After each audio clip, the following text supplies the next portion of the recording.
Well, we are back at it again today. This was going to be the start of our third video on this. And you can see the engine is out. And this is the engine over here that we pulled out. This is the new engine. Got to move parts around, put some new stuff on here. This had 50-something thousand miles on it supposedly when it was pulled. The timing belts are good for 60,000. So we're going to replace the timing belt and the bearings on that. We're putting a new clutch in, and a new clutch flywheel is coming. It's supposed to be here today. I think the old one is bad, so that could have been causing some issues too, but definitely probably helped it go bad by our little issue.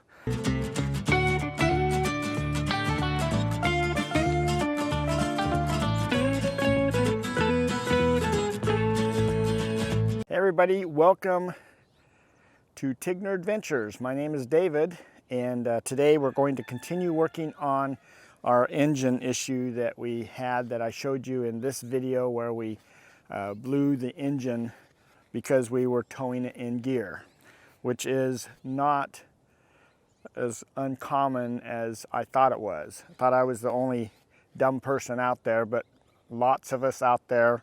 It's an easy mistake to make, so we're not really dumb. We just get distracted and then we have issues. So anyway, we're replacing the engine and the transmission. So if you look here, we have our new engine that we purchased. We have the transmissions just right behind it over there. And this is the old one here. So I've been tearing this apart, looking at it, kind of trying to figure out some few things. And we're going to take some parts off of here and put over onto this engine. We'll just point out a few things here. Our crankshaft sensor comes from down below around here and plugs into this spot right over here. All this harness and everything all plugs in over here on this particular engine. So this is where the throttle connects and everything. So that's this front, or it's the back part of the engine really, but that's where that is. So there's that. So this engine, the crankshaft position sensor is back here behind, and that other piece is behind here too. So on the old engine, it was all up here in front. So we're gonna have to replace this bracket and pull out the harness that's in here and move it. And I think this part, yeah, this piece right here I was looking at on this engine has 4 conductors on it, and the old one only has 3. So we got to replace that. But other than that, I think we're looking pretty good as far as the wiring harness is concerned. Now, one of the things that we have to do right away, as I was mentioning, is that we do need to replace the timing belt on this. So the timing belt is here, and there's some bearings in here. There's also a water pump here. So we're going to replace all of that along with the crankshaft sensor. That's going to go up to this, we got to redo our harness here and go over, make a few changes there. So we're going to make a few different changes on the engine. We picked up another starter. We are doing some work on the manifold, and we're going to get this engine ready to put back into the car. Now, I thought about whether I should just put the engine in, transmission in, then put the engine in. I've decided, in talking to my buddy here, Roger, that we're staying with, we had plenty of clearance there, and the issue, I think, was I hooked one of the chains to the transmission, so I was trying to lift it up and it just wasn't balanced correctly.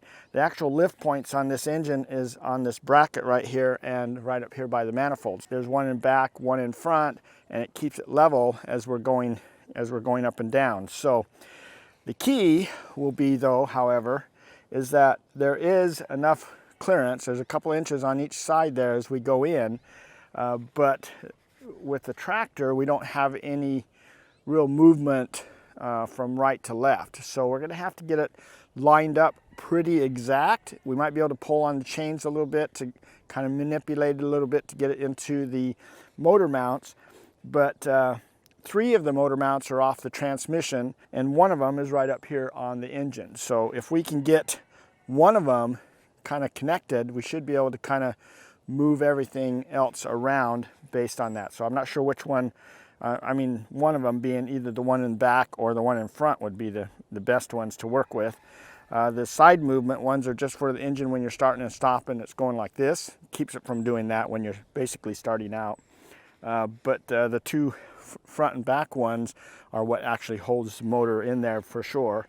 And so that'll take a little bit of maneuvering with the tractor. It's a little bit harder than if you actually had an engine puller. So if you, I mean, getting an engine puller to work on sand probably we figured wasn't going to work very well, so that's why we're using a tractor. So anyway, so the first things I'm going to do is I'm going to go ahead and pull the front of this apart, and we're going to start replacing the different pieces on here that we have to, and I'll kind of take you along the way here just a little bit. The first thing I'm going to do is I'm going to pull the oil filter off here, put a new oil filter on there, and fill this up with oil, just so as we're kind of turning it around, positioning it for the timing belt and everything, we can at least you know, have some kind of lubricant in there to kind of to help it out just a little bit. So your vehicles, when they sit for a long time, they do what they call a dry start. So you're kind of always starting your engine in a dry start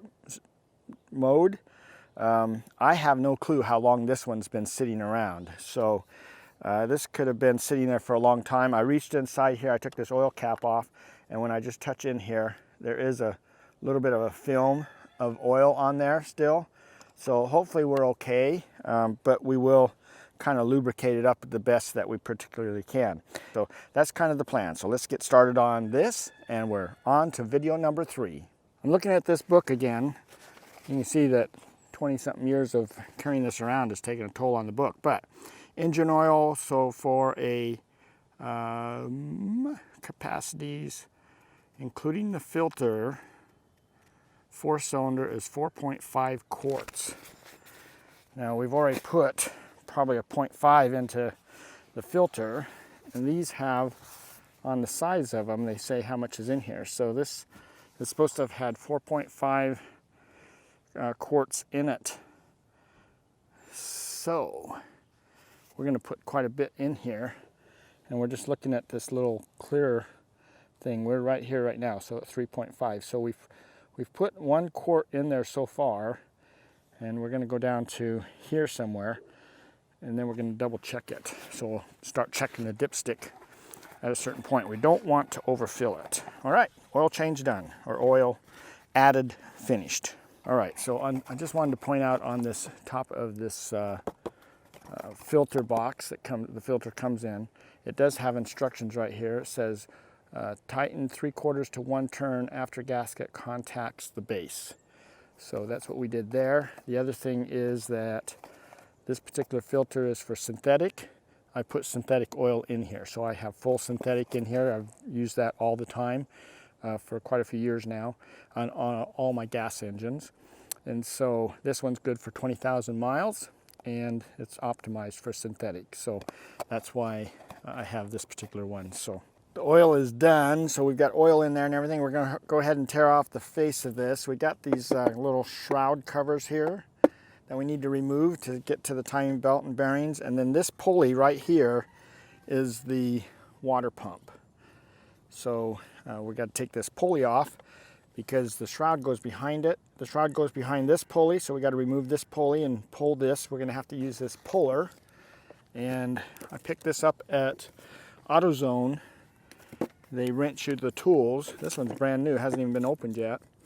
Basically what you do is you pay for it, and then you have 90 days to return it. So you use it, take it back, they give you your money back. In this case, this particular one is 15 bucks. This is a timing gear puller. That's what this is a timing gear. There is a gear behind this, so we're going to kind of just knock this off, but then there's an actual gear we have to grab on to pull, and this will really help with that. So to start with, we're just going to start removing a bunch of screws here. Put the screws right in there. Set this down under here. And there's the water pump right there. So the other thing we got to do is take this bracket off, which is part of the bracket for the alternator. Now you want to keep track of where these are, because if you notice, for example, these are 2 different lengths. So That one goes in there, and that one goes in there. So that's the bracket. The bracket can only go on one way, so it's not a real big deal to pay attention to that too much. So this is the upper one, so this comes off pretty easy. So we'll just go ahead and take it off. Again, I'm checking to make sure these are the same length. So just set this down here. It's misting here, so I've got a cover over this, trying to keep some of the mist off of here. You can see here's our timing belt right here. That doesn't look bad, but it doesn't take much and then they're bad. And then you have problems. We've got this big nut right here that normally is a little harder to do, but I think with this it makes it a lot simpler. So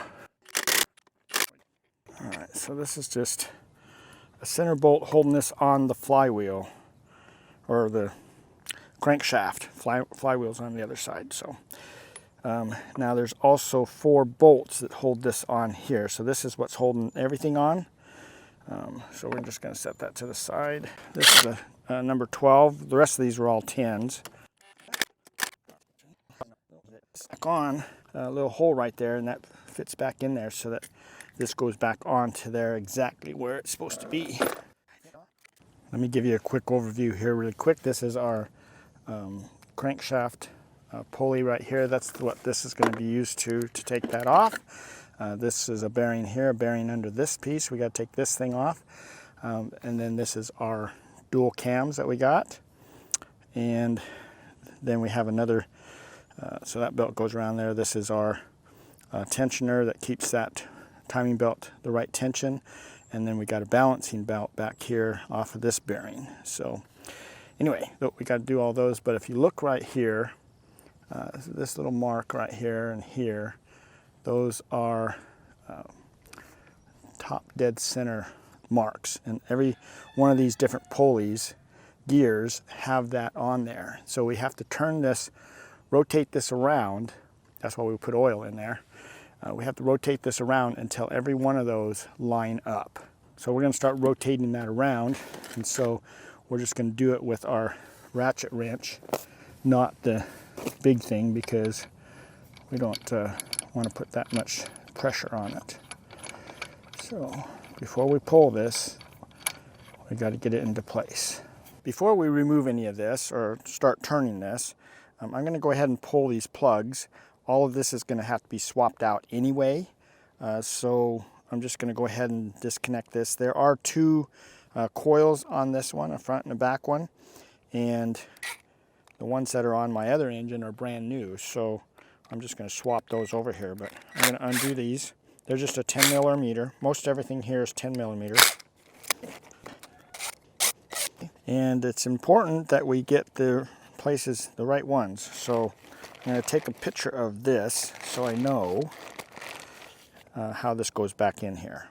Well, the plugs are out. Now it's time to start turning this, and we're turning clockwise. Whoa. And what we're trying to do is line up all these little spots. So that one there, you see this one up here, this one here, they're not here. This one's on the 1 position right now. This one, this is the 1 position right here. I don't know what that mark is. Well, with a lot of extra work and talking to my son-in-law, figured out, okay, so this blue mark is here. But if you take off this plug right here, then you're supposed to be able to stick a screwdriver through there. And it's not there. But if I turn this back,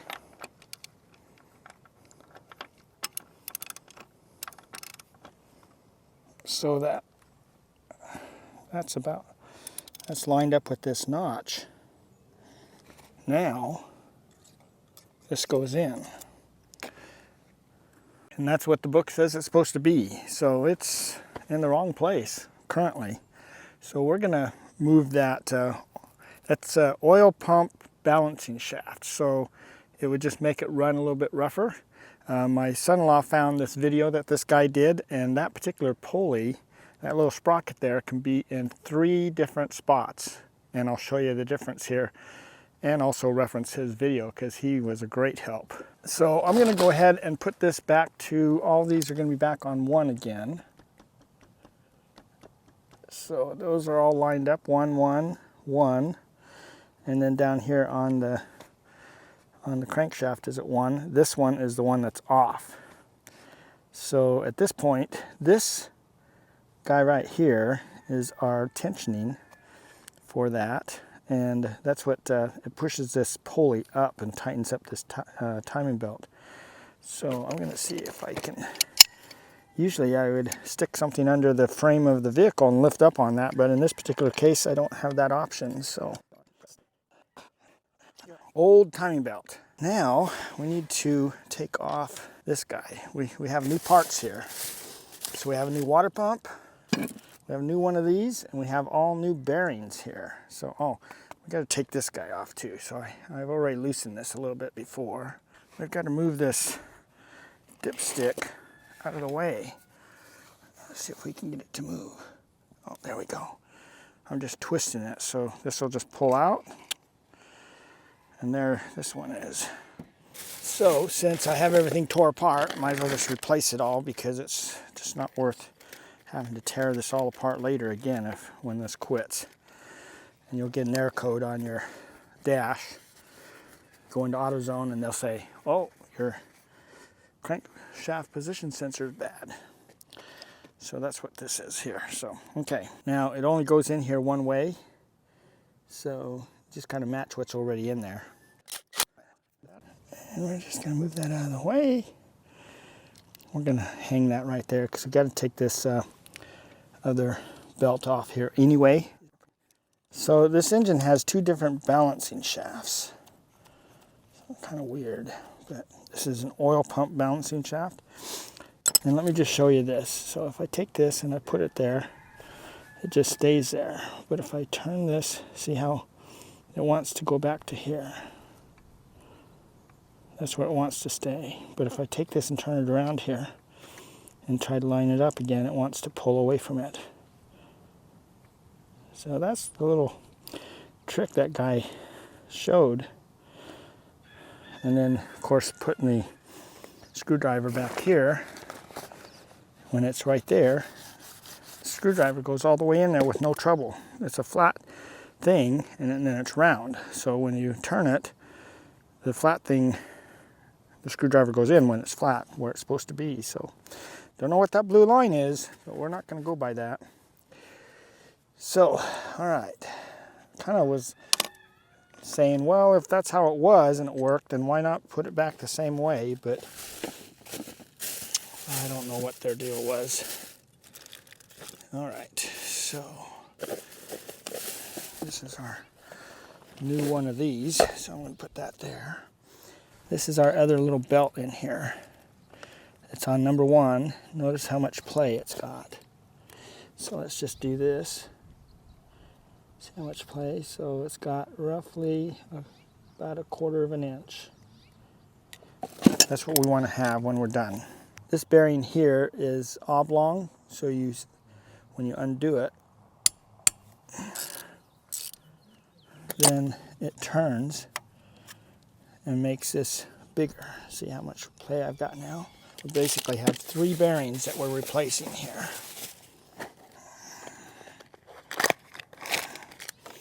They're all 3 different, so it's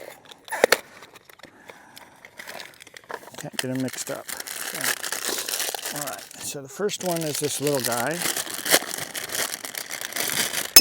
Oh, let's just throw it around. So that's that one right there. So we're going to take that off. I'm just going to lift that out of there. So you can see how that's oblong. So we have to pull this shaft to be able to get this off right here. Okay, we're going to hold this if we can. Okay, good. So we want to keep this as close to the mark there as we can. But basically what you're doing is you're putting this in here, and these things slide along here and have to screw into here. All right, And then we've got to find something to turn this, because you don't turn it very far. All we're doing is we're tightening this up and pushing it in and pulling the sprocket off of here. I don't know if you can see it moving, but it's coming off. So we're going to take this off, and then we're going to, this thing is keyed right here.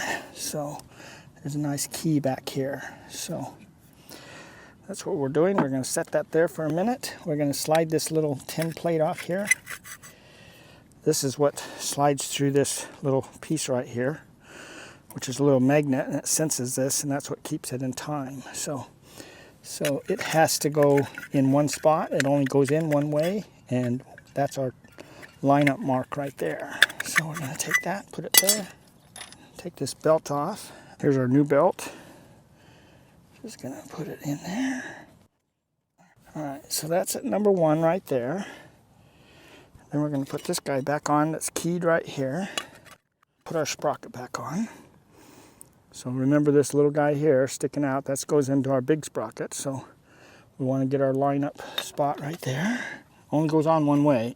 Okay, we're going to put it on number 1. We got that on number 1 right there. Now we got to put our new bearing. So we're going to go ahead and slide this in there. Okay, we're just testing this, so it looks pretty good. All right, so balancing belt is in, and the next thing is to go ahead and get our crankshaft position sensor in, and then we've got to pull these bearings and pull this water pump. Let's get this in first. Let's get that in there.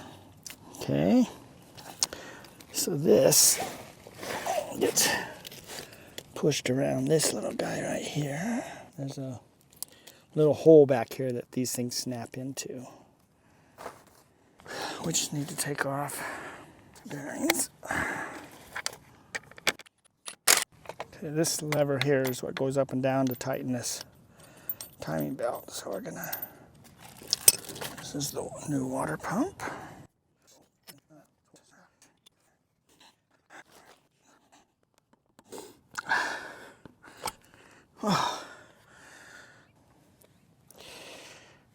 I always say, if you're going to glue the gasket on, glue it on the water pump, not the engine, because when you pull this off, then it sticks here and you don't have so much to clean up on the engine.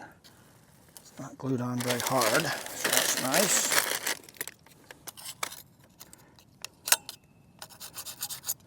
Okay, well, that wasn't quite as bad as I thought it would be. All right, we got our gaskets here. The first one's this O-ring, goes around this. I'm going to use some of this silicone grease, which is waterproof grease. Just kind of makes it so that it's a little slippery, so the water pump will slide on and this won't get bound up. We don't want it to get kinked or anything, cause it to leak. The important thing about this gasket, I've had an issue before where the gasket didn't match. So you want to make sure that this is going to match. There it is right there, so it all matches. The one time I did it, it went across right here, left this big hole, and then it wouldn't hold water. Don't know why. Here we go. The problem is we got to get this O-ring to pop into this thing here, which isn't always that easy.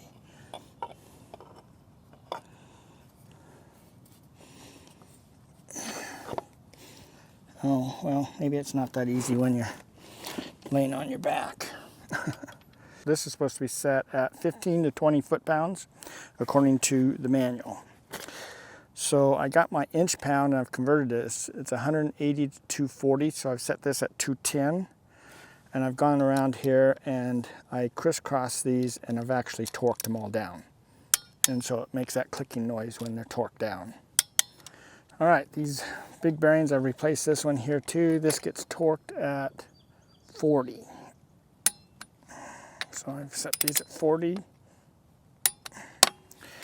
Those are done. This is our lifter for our keeping our timing belt tight. These are all on tight. These are tight. Da, da, da. So we are ready. This is on the way it's supposed to be, so we are ready to put our timing belt on here. So we're going to put this here. This is going to go down around here. Here. And it's got to go around here. So that's how that goes. So now the key, so we have to get all these different teeth lined up where they're supposed to be. Got to put our new piece on here. When you pull this pin out, then this pops up and that tightens up the timing belt. So we got to not do that until we're ready.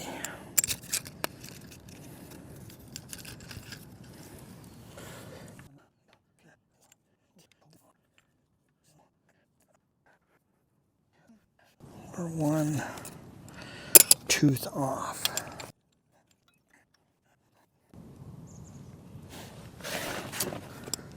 And that looks as close as I'm probably going to get it.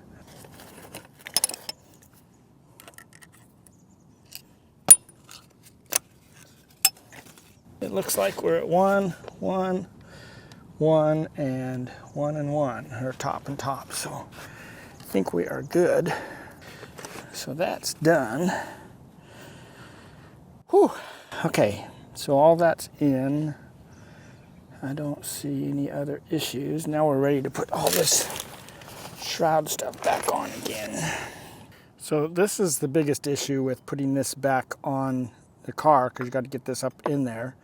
And usually you have to, it only goes in one way because there's no clearance. There's not that much clearance. You can't get this to slide this way. And then once you get it there, there's supposed to be a little key there, but on the newer water pumps there are not. So you're trying to get that lined up when you are down underneath with one of these ratcheting things. You kind of put it up there and hold your finger there trying to get it to get started. It's a real difficult job, but this is simple. All right. So we've got this crankshaft pulley is on, and I torqued it down to 120. So that's all set. And now we're going to put our belt on for our alternator. Might as well get this out of the way. And this just pulls up here. Sits in there like that. So that looks good. And then we're just going to push this. There's two parts to this alternator. There's this bolt down here that goes all the way through, and this is the pivot point. So you want to have that be snug, but you don't want it to be too tight, because what we're going to do is we have to tighten this up, and then we'll tighten this up and this up. So we're tightening this, which will pull the alternator out and make the belt tighter. Kind of see where it's at. It's not a big deal, because if it's not tight enough, then you just get in here and loosen this one and tighten this one. Loosen this one, tighten this one. That's what it is. So that looks like it's okay. I'm just going to go ahead and tighten this up. Next item on the list is to get these spark plugs back in here. I usually don't take the spark plugs out when I'm doing the timing belt. It just makes it so that the engine builds up compression, and so it's a little harder to turn it, and it pops around more. So since I was going to replace these anyway, that's why I took them out. Made it a lot easier to turn that around. But I've got some new plugs here. These are auto lights, and these are double platinum. So they come preset and everything, so I'm good there. I've got my spark plug socket here. I'm pushing it in. The spark plug socket's got some rubber up inside here that grabs the spark plug there, so it holds it, doesn't come out. And then I've got some anti-seize lubricant stuff that I'm just going to squirt out here on this, on the threads. It doesn't necessarily take a lot, and so that's why I have extras left over, and I just kind of hold on to them. Okay, spark plugs are in. We put the new coils in there. We got to work on this wiring harness, so we need to take off this cover here. This is covering the fuel injectors. There we go. That one is all done, so now we got to take off this side. So I've put that harness on here. I took off over there. We have two brackets on here that are a little different than what's on the old engine. So I need to take this off and replace it. And there's one back here I need to take off and replace. This has to go up here. I'm going to clean this up and then we'll work on getting it put on the other one. So, okay, I got this replaced right here. This is the new cover that was over this, and this is the old one. So you notice there's a few differences here. Everything else is the same. So we're gonna have to use this one, so I clean this one up. I'm gonna put this one on here. So we put the cover back on here from the old engine. This one did not have a cover. So all the covers are back on, all the wiring's where it's supposed to be. The only other one is this piece, and I took this off of the old engine, and so this is going to bolt on there like this. So we got to take this one off. Just making sure I get this back on here the same way. I think we have everything switched over. I'm going to do another little walk around and double take on the engine just to make sure we have everything switched. And then we'll be ready to move on to the clutch. Found one more thing that has to be switched here. So this one was what was on there. Has 4 pins inside. This is from the other engine, so that's what's going to match my harness in the car. It only has 3. Interesting enough, they look identical this way, so not really sure what that extra one was. So we're just going to move this one over to here. Well, everything looks good on the engine, so I think we're going to just move ahead with the clutch. I'm guessing this used to be like for an automatic or something, so it's a little different setup than the other one. This one's got some weird nuts on here. It uses a 12-point socket for those. So.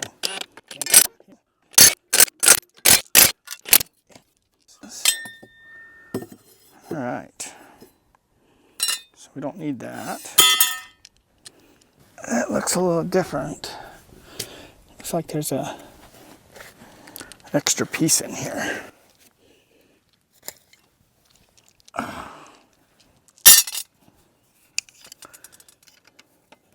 Yeah, there we go. All right, don't need that. Okay, now we look the same. Cool. Now we just have to put our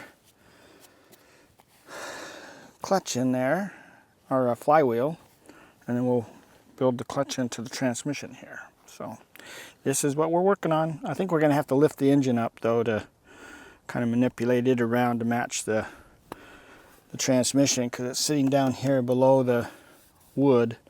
This is the flywheel. This is called a dual mass flywheel. We got a new one here, and if you notice this one, if I grab this and turn it, it turns just that much. You can see the little nuts in there, so that's where the hole is. It just barely turns.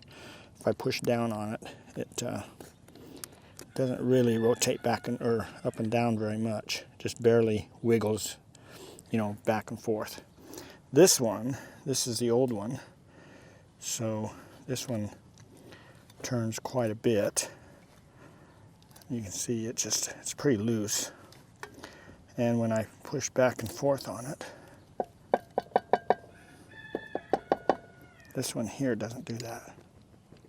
So we're going to use the new part. It's $500, but the biggest thing here is if I put this one in with the new clutch and everything, and then it doesn't work, or it slips is what they say. It makes a chatter noise and things, which, you know, this could be that chatter noise. Then it's a pain in the hind end to take that clutch back out again. So this is $500. It's brand new. This one's got 250,000 miles on it, besides being tortured the last few little bits on it. So that was engaged the whole time the engine was going, and that's what, you know, blew the engine. That was engaged. So, you know, I don't know, I don't trust it. So we're going to go with the new one. So we're going to go ahead and install that right now. So these are the ones that I just barely took off, and these are the ones that are on the dual mass flywheel. So we're going to reuse these bolts.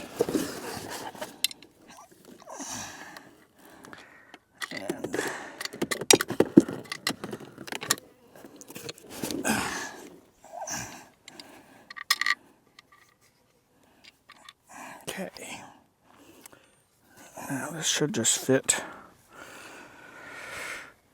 right on there. Oh.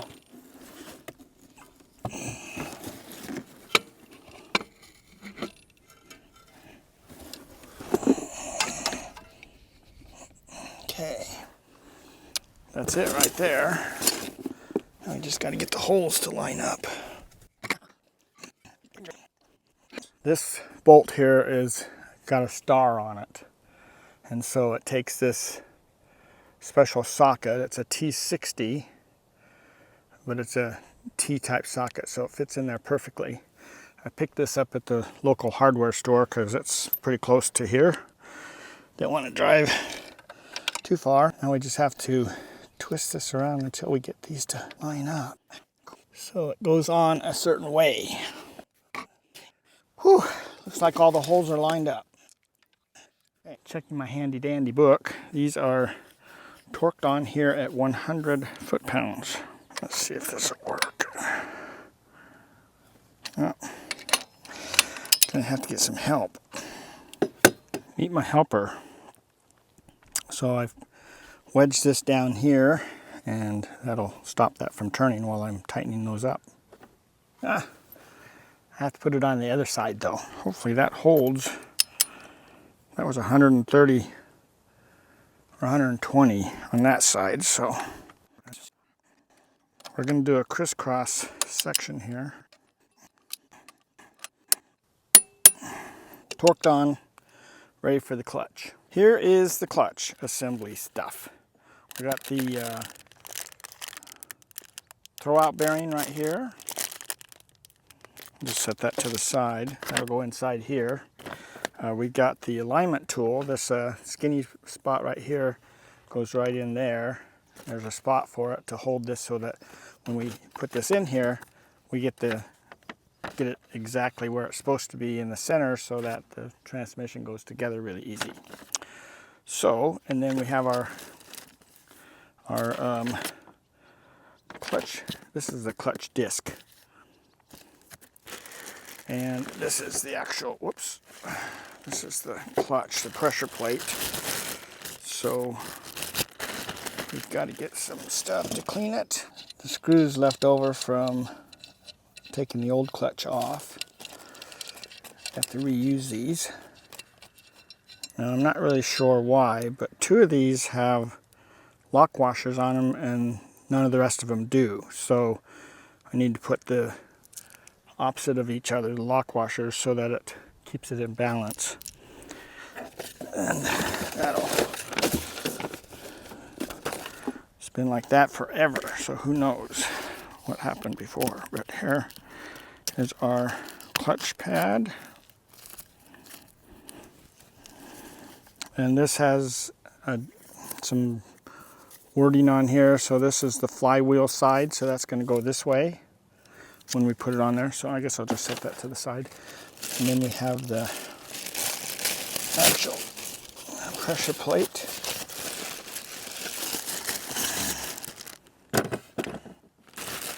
So all of these parts right here are, they put stuff on them to keep them from rusting and stuff. So we got to wash them off with some brake cleaner.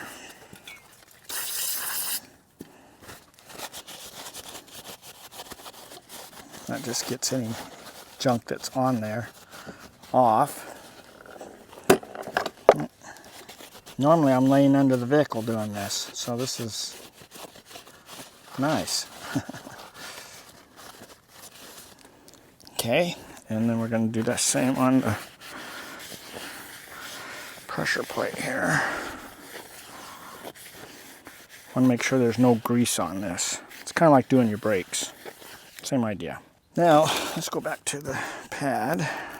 Get this over here. Okay, so flywheel side, and this is our little, so the transmission has little splines kind of in it, and they've got to line up into this, so this is going to slide on the transmission, so that's why this goes in there like that. They call this an alignment tool. So this is the flywheel side, so I'm going to just take that and put it in, find a little hole in there, put that in there, and see, there, it's in there right. Then the next thing we're going to do is go ahead and get this thing on there. So this has some alignment, little things that stick out on the flywheel there for aligning the clutch. So once you get that in there. Okay, the clutch is installed.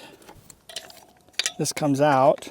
This is just a placeholder to keep the disc in the center right there, because this spline on this has to slide in there, and if that's not in the center, it's not going to slide in there. I'm hooking into the lift points on this engine.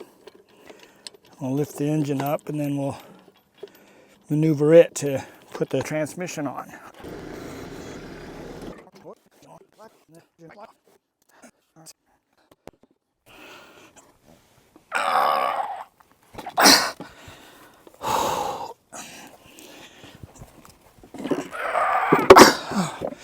Of course that won't stay there.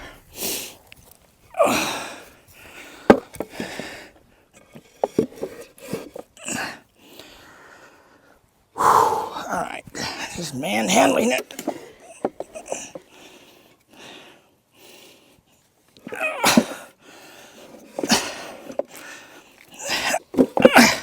This is the throwout bearing. This has a little ridge on it. And the clutch has a ring, and this snaps in there. And then at that point, to push the clutch in there, it actually pulls the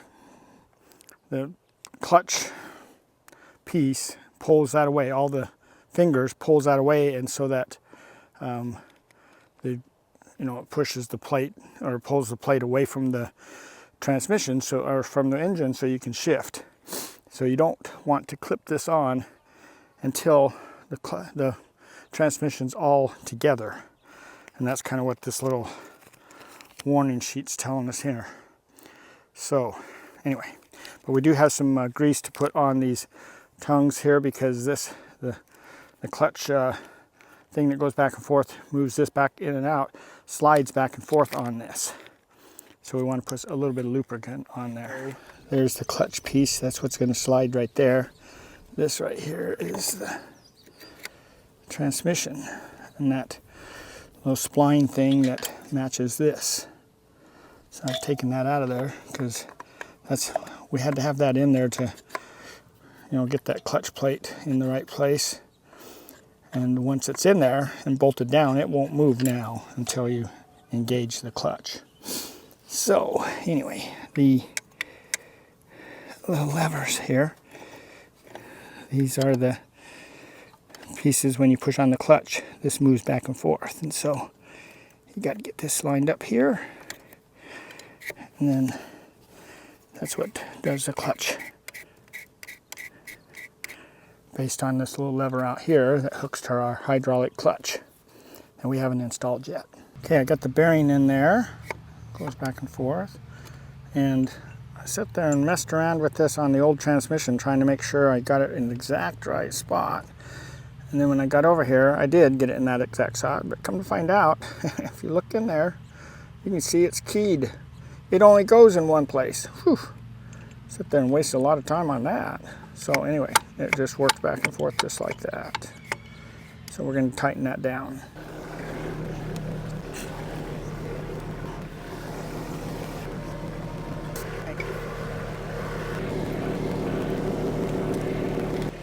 Okay, the transmission is on. That was a rough way of putting it on, but anyway, it's on. The problem is that this transmission sat around for so long that the holes, the screw holes, are kind of oxidized. So I'm having to put some liquid in there and go in so far and then back so far. Kind of almost have to clean the threads out to get the bolts in. So I'm just going to keep working on that and get that nice and tight and torqued down. It's a new day, and today we are putting this engine back in. So let me show you a couple things I've done here just in preparation. First, on the engine, I have put this mount back on the transmission right there, so it's all ready to go. And this one back here is ready to go. They connect to the mounts that are in the car. I put this mount up here on that I had taken off before, but my idea is to set this down onto the bolt that's supposed to be right here, which is that bolt right there. And the transmission portion is over here on this side, and the mount bolts right to those 4 holes right there, and the mount is sitting down there on the ground. So once the engine and transmission's in, it'll be a little bit lower than this, and then I can put that mount on and then pull the engine up into place, or the transmission piece of it. And then the mounts that are back there and down here, those two, I'll put those brackets on to get that all mounted in there. So we're not going to do anything with the exhaust yet, so that'll just hang down there. I have pulled out the air conditioner because if you remember, when we pulled the engine, we kind of buggered this up a little bit here, but it doesn't seem like it hurt it. But we don't want to do anything else with that. And I didn't realize these hoses were rubber on there, and I thought they were all this metal stuff. So, but hopefully that won't cause any issues there. And we've got our power steering pump right up here out of the way. So we're ready just to take the engine itself, and we're just going to bring it straight in here and lower it down. I've connected the tractor to the engine. It's all set there, so I'm just going to maneuver that around, and the idea is to come up there and set it straight down.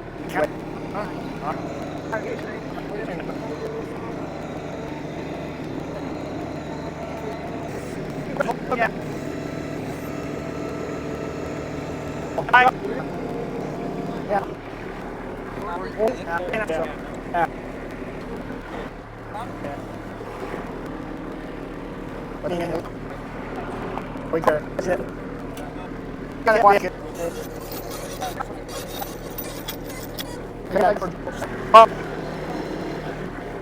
Got it.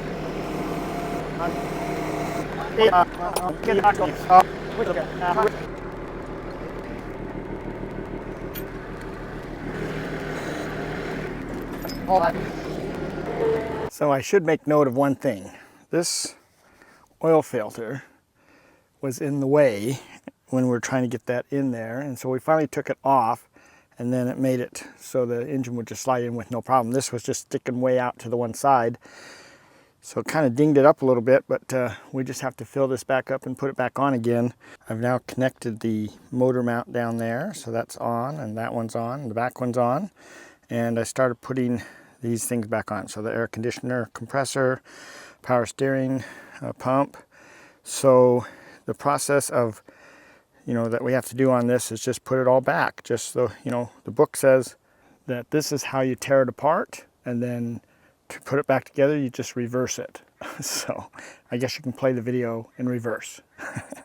But actually, we're going to just start putting everything back in that we tore off. We kind of gave you an explanation of everything, but there is one thing that we need to really kind of point out to you. And that is this exhaust manifold that we took off. This is the catalytic converter on this particular unit. This is the exhaust manifold into the catalytic converter. This, I'm going to stick with this, haven't been able to find this gasket. And it'll be easy enough to replace it later if it does leak. But this, if you remember, was in there. And when we took the nut off, it broke. So that was just screwed in there like that, and it was broke off. So I used this bolt grip set. I just found this one right here, stuck it on there, and it basically twists its way into the bolt, and then I just use my impact wrench and twist it, and it just grabs that really tight, and it just twists it all the way out. So it's out. I got some new bolts to put in, so I'll put a new bolt in there. I just got to clean up the threads, and then this will be ready to mount back on the engine again. So same thing, just reverse of what we did to take it off. This is a 10 by 1.25 metric. I was able to get a bolt that I could run in from this side, ran it all the way through several times, back and forth till I got the threads cleaned out, and then I was able to put this stud in there. So the stud's in there, everything is ready to be put back on the engine now. Well, things are moving right along here. We've got the engine back into the compartment here, and we have most everything all hooked up except for the exhaust manifold now and the radiator. So if you recall, this part here was on top of the radiator, and it was sitting in here. The book said I undo these 2 bolts and the 2 bolts on each side of this rail and lift that out of there. Well, come to find out, this guy right here was spot welded to there, actually in 4 places. So I have drilled out the spot weld, so that's these 4 holes right here, and so that I can now just go ahead and install it back in here, and then when I get ready to put the radiator in, I just set it in there and set this on top and bolt it down. It had 2 screws holding it, so I have no idea why it needed to have so much bracing there. Those 2 screws will do just fine. When this is installed, this is what it looks like. Nice and tight. Those are tight.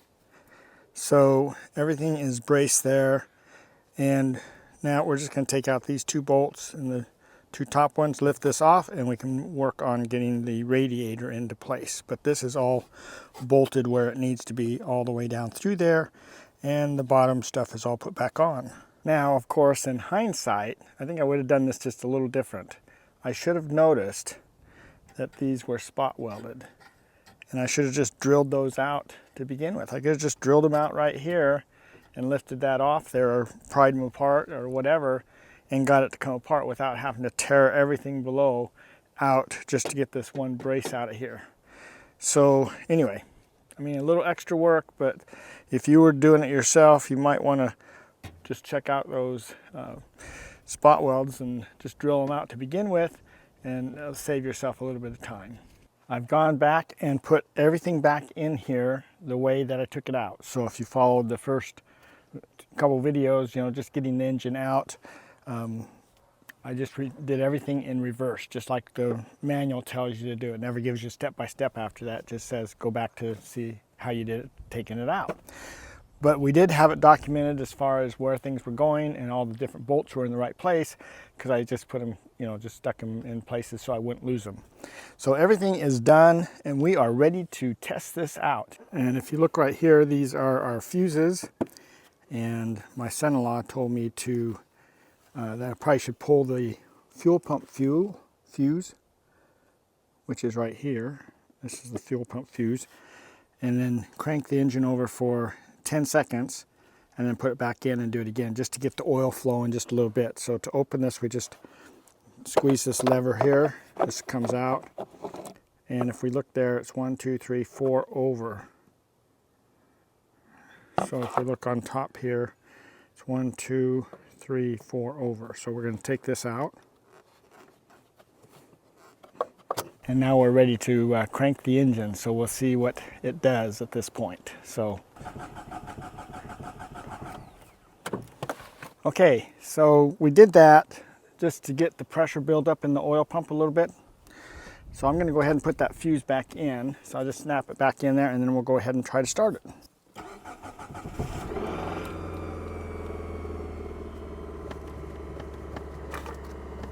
Yay, the engine is running. A little bit of rattling. What? Yeah, probably gonna smoke a little bit, and I gotta say there's smoke coming out the back, so it's burning a little bit of oil at the moment. So we'll let that burn off and just idle here for a little while, and then we'll get back to you. I took it out for a test drive. We drove into town, which is about 20 miles away and back. It ran great all the way there and back, but when you're sitting there just idling, this is what it does. And so I have checked for vacuum leaks. They say to check for a vacuum leak because that will what will make this happen like this. And so you take some brake cleaner and spray around the engine. I've done all that, and it doesn't rev up when I do that. So the other option is, my son-in-law said that, you know, the computer has new sensors and things, and it may take a little bit for everything to reset and to recalibrate. So other than that, hey, it's running great, and it doesn't smoke anymore, and just kind of idles a little rough right now. So hey, we'll take it. It is good to have a car back. So if you found this of value, consider subscribing to our channel and giving us a thumbs up. We do a lot of different things. We're full-time living in our RV, and you know, you just have to do things on the road. We're here at friends in Long Beach, Washington, and we're just doing what we can as we go around. So anyway, pretty happy that we got the car running again. Ninette said it's been 31 days since the ordeal when we blew the engine. So anyway, we have a car again. We can do some more exploring, so we're pretty happy. So thanks for coming along, and hopefully we'll see you down the road somewhere, and if not, on our next video. So see you later.